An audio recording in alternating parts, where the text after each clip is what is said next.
We formed the Linear City Partnership and Biscuit Lofts team in order to create space that is inspirational and built to last. In the case of the Nabisco building, we're working with the best loft building in Los Angeles, one that we're recrafting into authentic and very well designed lofts.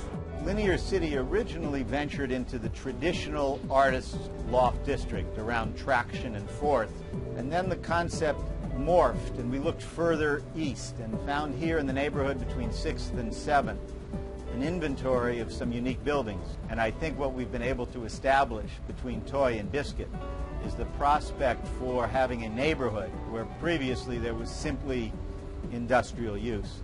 And the great dividend I found as one of the partners is seeing out of old concrete new life. If somebody moves into this building, he really should know that it's not just a pile of bricks and some nice details, but there's really a story behind it. Most of the factories were all like from 1st Street down to about Olympic. What do you remember from downtown as a I don't remember this. In high school at Eagle Rock, our graduating class was called the Skyscrapers because the City Hall was built. And that was the tallest building in town, so you could just imagine. Well, the tallest building, except for the City Hall, might have been Eastern Columbia's building. There was another building. See that funny, it's got that Art Deco shape to it? I think that was there probably before the 40s. So really, if we would be standing on this roof when this building was built, you could see the mountains behind it. Turn of the century Los Angeles was a Midwestern city. It was sort of like Des Moines by the sea. It was basically built as a city in which to live. It was not designed as a manufacturing facility. It was not known for a crossroads of transportation. It was designed as a place where you could actually just enjoy life.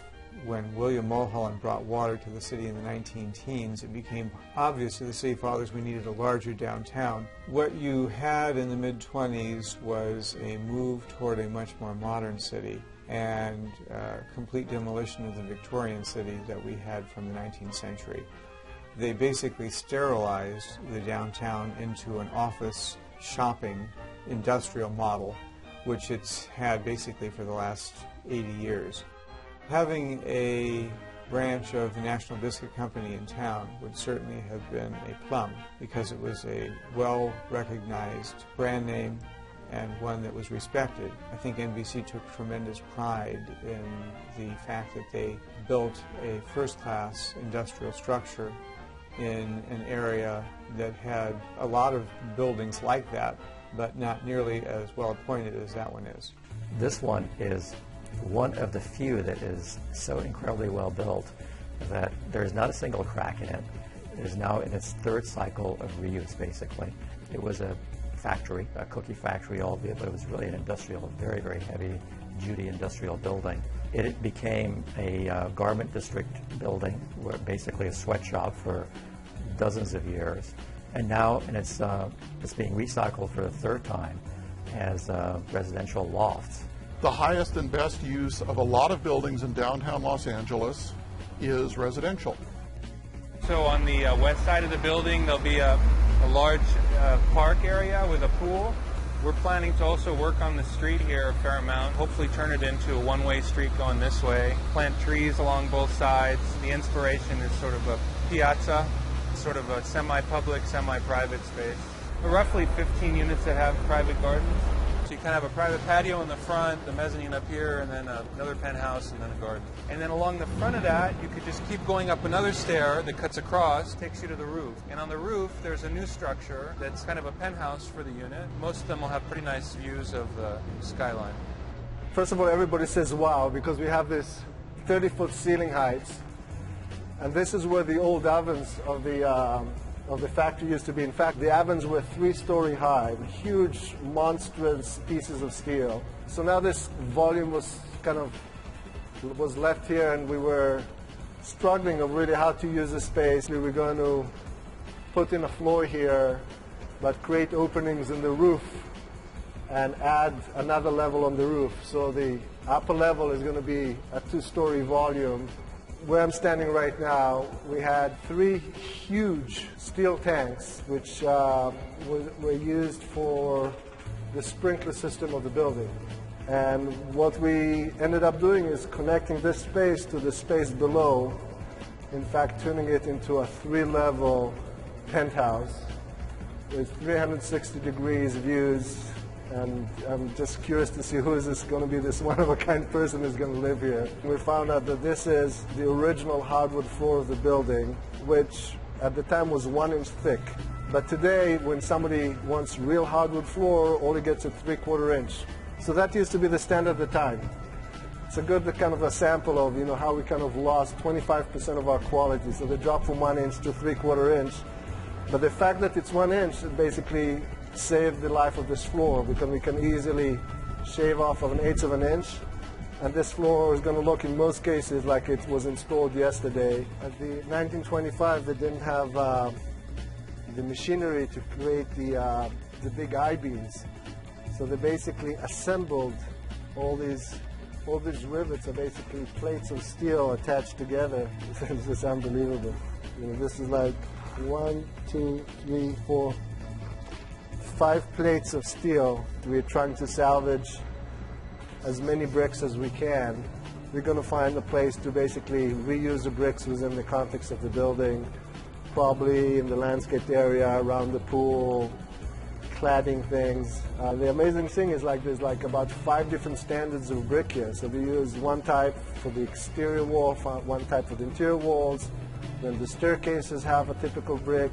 The vestibules of the staircase has a different type of brick. It was a whole industry at the time, different specs. Again, just the level of detail that we're not used to see. If you look at industrial buildings of the era, and even if you look at the building as a standalone building today, it's quite obvious that National Biscuit Company spent a great deal more time and money, probably thought, in developing that site than many other industrial users would have. You know, every time I show these drawings to one of our architects, he says, you know, there's no way we can draft at this level. You know, the detailing is just beyond belief. You know, everything handwritten, nothing computer generated, and they really detailed every brick, every connection in this building, doors, copper cladding. It's really a different era. The National Biscuit Company in Los Angeles was done in, I think, 10 months. It was incredibly fast. And when they did it with steam shovels and picks and axes, a mule, it was still a very labor-intensive, hand-dug, as opposed to the highly mechanized things that we have nowadays. It really is an incredible feat. It was all hand-done. It was, you know, it's not like they bring in the precast concrete columns and beams and set them all together now. The building was built almost in a residential district. People's laundry were hanging out on the line as a construction site no more than 100 feet from their front door. The wonderful part of the challenge was actually finding the natural grain of the building and finding spaces that would feel completely sort of comfortable and easy in terms of its inhabitation. Part of the excitement is dealing with this kind of a product where you're delivering something which is a completed product, but it leaves so much space for people to do their own thing, because you're just delivering this huge volume with a kitchen and a bathroom, and then everybody uses his own creativity. There's a community in downtown and really in the arts district, even more so, of like-minded, creative people of different ages and different ethnicities and different backgrounds. Our goal is to set an excellent background for this new community by attracting diverse and energetic residents and merchants who are community-minded. So you're going to have a neighborhood that is created by the people that choose to live here, and it's going to be different than anywhere else in California or anywhere else in Los Angeles.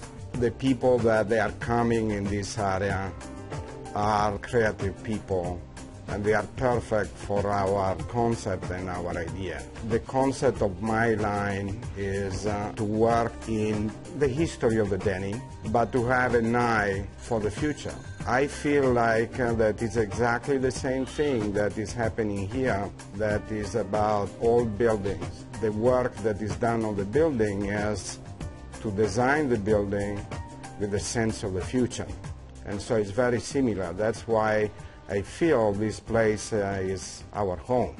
For me, it's great to open the door and see guys taking the dogs around instead big trucks or that kind of industrial work.